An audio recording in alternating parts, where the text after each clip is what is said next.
দুনিয়া বেশি কি ভোগ করলা? দুনিয়া কোথায় আহামরি কি পাইয়া গেলা? বলো ভাইয়া। ছেলেরা তোমাদেরকে বলি, মনে করো বাপ বুঝে নাই, মনে করো মা খেয়াল করে নাই, মনে করো এই সমাজের কেউ গুরুত্ব দেয় নাই, তারপরেও দোস্ত তোমার হায়াত গুরুত্বপূর্ণ, তুমি নিজেরে নষ্ট করো না। আমি সব সময় বলি এটা, তবুও বরবাদ হইও না। মনে করো অবুঝ বাপ ছোটবেলায় যত্ন নেয় নাই, মনে করো ধরে নিলাম হতেই পারে, হতেই পারে, সব মা বাপ এক বুঝের না, হতেই পারে না, ঠিক আছে, ঠিক আছে। আমার দাদা সাধারণ মানুষ ছিলেন, কৃষি ক্ষেত খামার করতেন, এমনি জমিওয়ালা ছিল অনেক, কিন্তু দাদা, আমার দাদার বাপ দাদার জন্মের সময় মারা গেছে। দাদা রে দাদার চাচারা এতিম ছিলেন, দাদা একজনই সন্তান, আমার দাদা পুতে একজন ছিল আমার দাদার বাপের, যার কারণে বাড়ি ঘর কিচ্ছু লইতে পারে নাই। বহু কষ্ট করে দাদা মানুষের বাড়িতে, আত্মীয় কার জানি বাড়িতে বড় হইয়া কেমনে কেমনে কেমনে বড় হইছে, আল্লাহ করাইছে। পরে এই জমি জামা কিনছে, কিছু ফেরত পাইছে, বাড়িঘর বাঁধছে, তো অনেক কষ্ট করে সংসার করছে। তা আব্বা, আমার আব্বা, আমরা পাঁচ ভাই, আমরা পাঁচ ভাই থাকতেই আমার দাদারে দেখছি। দাদায় সব সময় কইতো আমার আব্বারে, ফুত তুই, আরে তুই ফুত রে, তোর বুদ্ধিটাই আমি বুঝলাম না, তুই 5টা ফুত, তোর 5টারে কি ফরালে হাত লাগাই দিলি, সংসারটা ধরবো কে, কাম কাজ করবো কে? মানে দাদা এটা কইতো, দাদার বুঝে দাদা কইতো। আমার আব্বা কিন্তু আমাকে সব ভাইরে মাদ্রাসায় পড়াইছে, দিন শিখাইছে। তো আমার বড় ভাই যে সময় 1994 সালে আমার বড় ভাই আলহাজ হজরত মাওলানা মাহবুবুর রহমান আশরাফি, বড় ভাই সারা বাংলাদেশে টাইটেলে কামেল বলে, আরে আলিয়া মাদ্রাসায় টাইটেল মাস্টার্স, এই টাইটেলে মাস্টার্সে সমগ্র বাংলাদেশে সর্বোচ্চ নাম্বার পেয়ে ফার্স্ট স্ট্যান্ড করছে, 1 নাম্বার হয়েছে বোর্ড পরীক্ষায় আমার বড় ভাই। তো এইটা পেপারে আইছে, সব পেপারে দেখা দিছে, লিখছে ছবি সহ। তো ওই যে আমগো যে গ্রামের বাড়ি, এই ঠিকানাও লিখছে এটার মধ্যে। তো ও গ্রামের চা দোকানে পেপারের মধ্যে এই যে এটি উঠছে, 2-4 জন বুঝমান মানুষ আমার দাদারে এইগুলো শুনাইছে যে তোমার নাতি আলিয়া সবের ফুত বড় মিয়া মাহবুব, হেতে তো সারা বাংলাদেশে 1 নম্বর হইছে, তোমার নাতি মিয়া। হ্যাঁ, এইভাবে যখন কইছে দাদারে, দাদা আমার আব্বারে খবর দিছে। আব্বা কুমিল্লা থাকতো, আমাদের গ্রামের বাড়ি লাকসাম, কুমিল্লাই লাকসাম। তা আব্বারে খবর দিয়ে হাইনা কইতেছে, কয় তারার আর কোনো ফরালেহা আসেনি, হেডা গো আমি আলের বলদ দরকার হলে বেচালামু, কিন্তু আমার নাতির আর কোনো ফরাটরা আসেনি, হিরা গো হিরি ফরা, বুঝছেন না?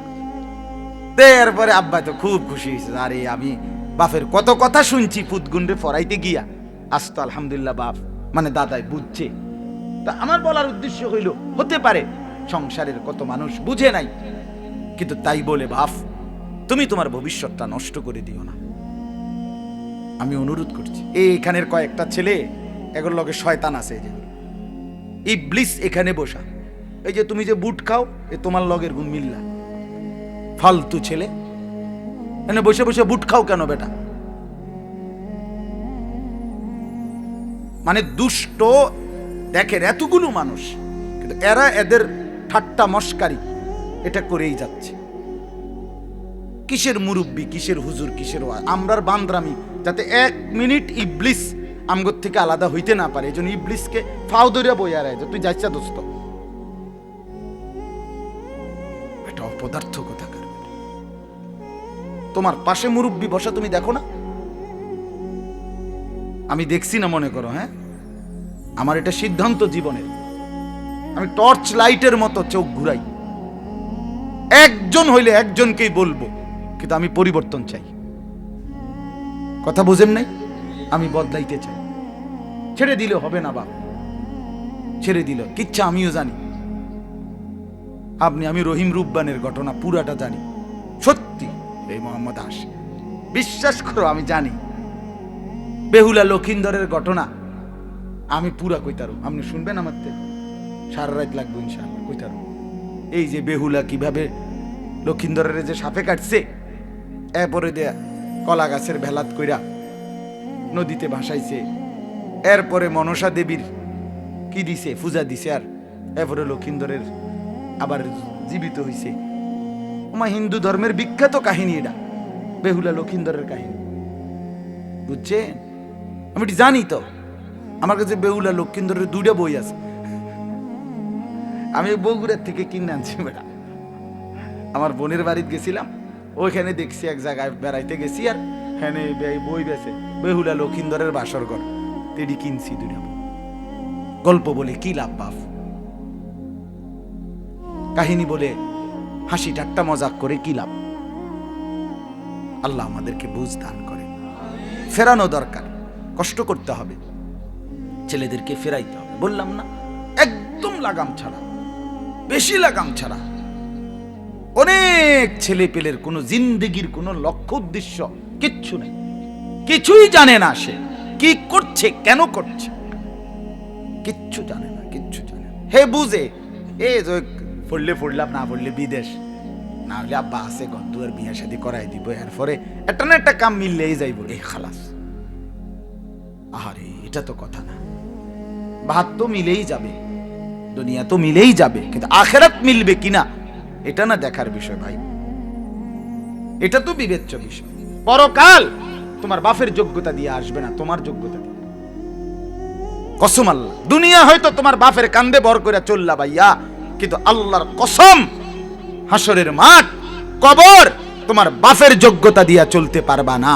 তোমার ঈমান, তোমার আমল, তোমার সেজদা, তোমার গোলামি তোমার হাসরের ময়দান থেকে আল্লাহর আযাব থেকে বাঁচাবে। তুমি ভুল করো, তুমি ভুল করো না ছেলে।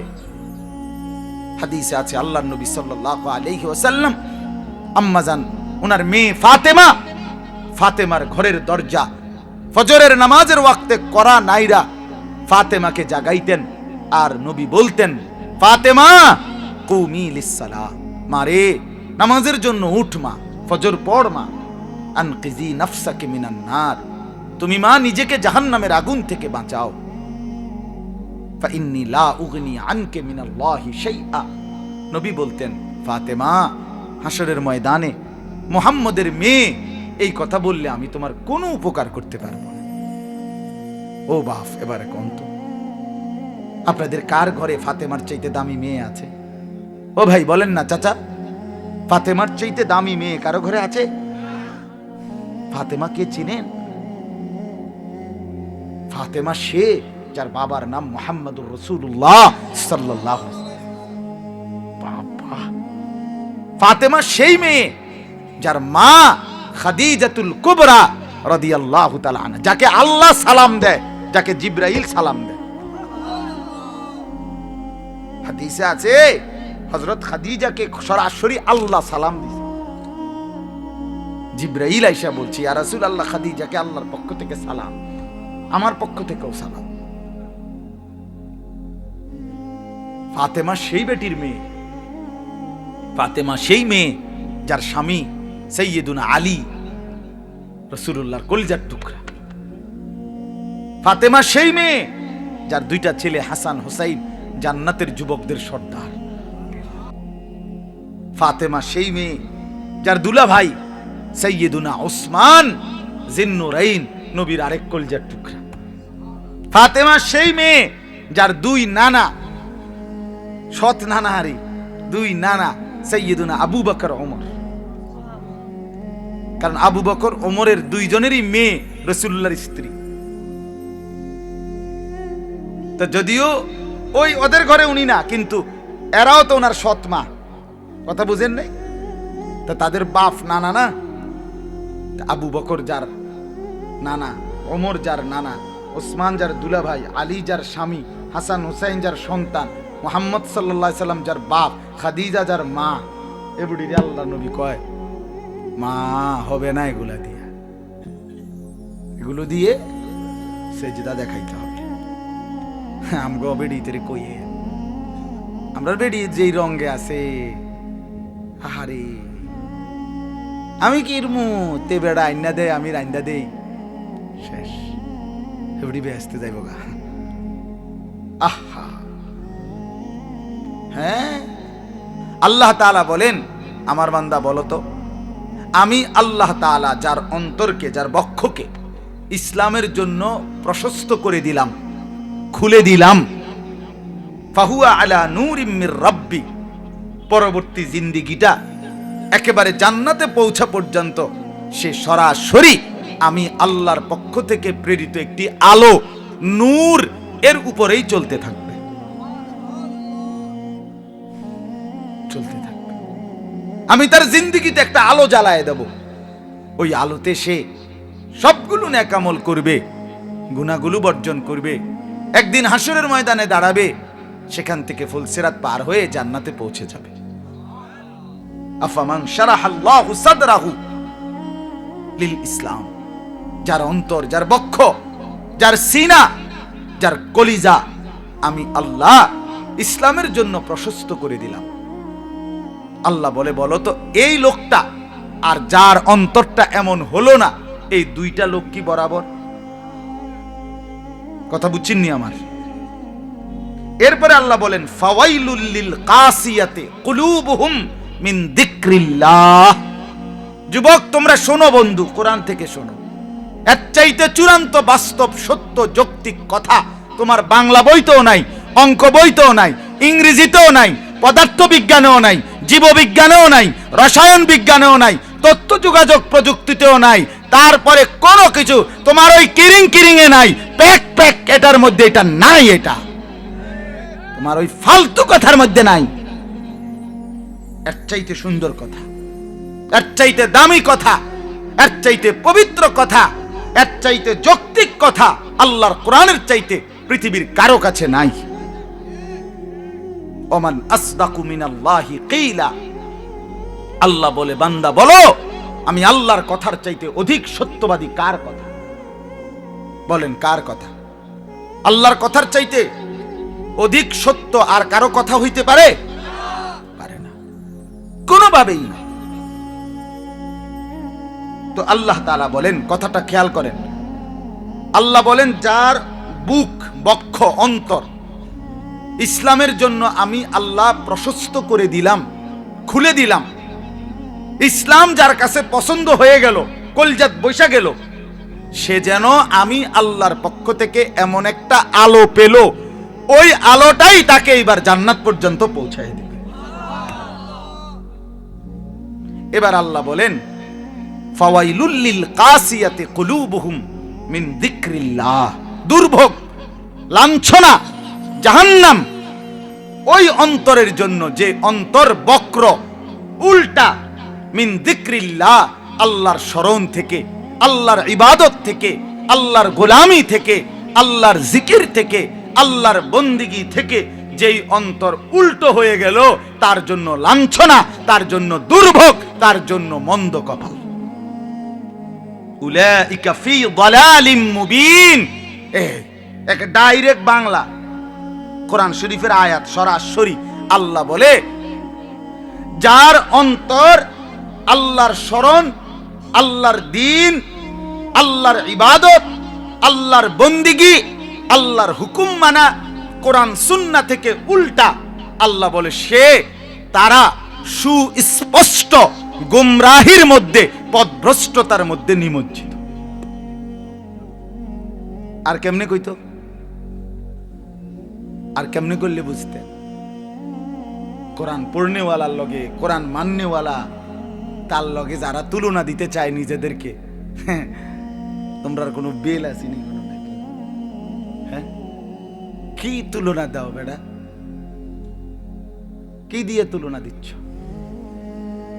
হ্যাঁ, কোরআনুল কারীম আল্লাহ যার সিনাতে দিছে, কোরআন মানার যোগ্যতা আল্লাহ যাকে দিয়েছে, আল্লাহ তাআলা বলেন সে আমার পক্ষ থেকে আলো পেয়েছে, সেই আলোতে সে জান্নাত পর্যন্ত পৌঁছতেছে। আর এর উল্টো যে কোরআন থেকে বঞ্চিত, সেজদা থেকে বঞ্চিত, আমার গোলামি থেকে বঞ্চিত, আমার জবানে তার আমার নাম উচ্চারিত হচ্ছে না, ফাওয়াইলুন, তার জন্য দুর্ভোগ, লাঞ্ছনা, লাঞ্ছনা। উলাইকা ফি যালালিম মুবিন, সে গুমরা, সে গুমরা, সে পথভ্রষ্ট, সে নাফরমান। কিছুই পেল না, কিছুই পেল না। এরপরে আল্লাহ বলেন, আমি একটু ব্যাখ্যা পরে কইতেছি, আগে তরজমা শেষ করছি, এক আয়াত শেষ। আল্লাহু নাজ্জালা আহসানাল হাদিসি কিতাবাম মুতাশাবিহা। এবার আল্লাহ কোরআনের একটা চমৎকার পরিচয় কইতেছে, এই কোরআন শরীফের একটা বৈশিষ্ট্য, কয়েকটা কথা, এক আয়াত। আল্লাহ বলেন আল্লাহ, আল্লাহ তিনি কে? নাজ্জালা আহসানাল হাদিস, যিনি সর্বোত্তম কথা সম্বলিত এই বাণী, কিতাবান, কিতাব কোরআন যিনি নাজিল করেছেন তিনি আল্লাহ। আল্লাহ নিজে বলছেন এই কোরআন তুমি ধরো, এবার এটা বলো পৃথিবীবাসীকে যে শোনো দুনিয়াবাসী, এটা তিনি নাজিল করেছেন, পাঠিয়েছেন, যিনি আল্লাহ। যিনি কে? তো আচ্ছা, এবার আমনে কোন শুধু এই এক কথা যদি বুঝেন, তাহলে আমনের এই বাকি বইটির লগে, বাকি বইয়ের কথাবার্তির লগে এরা যারা ফইরা এইটার যারা পড়ছে কোরআন, তারার লগে যখন তুলনা দেয় দুঃখ লাগে না? তুই কার লগে তুলনা দিলা কিতা? আরে বেটা তুমি কার লগে তুলনা দিলা কিতা? ঘটনা কিতা? এই ছেলেরা বেটা কার লগে তুলনা দিলা? বাপ, আল্লাহর কোরআন যে বাচ্চাটা পড়ছে, তুমি তার সামনে পৌঁছতে আরো 1000 বছরও যদি পৃথিবীতে ঘুরে আইও, তারপরে তো আইতারতা না। 1 কোটি বছর আইলেও তো পারতা না। তুমি ভাত খাও, তো আমরা কি সিরা খাই? কথা বলেন না কেন? তুমি বিল্ডিং এ ঘুমাও, তো আমরা কি মাটিতে ঘুমাই? তো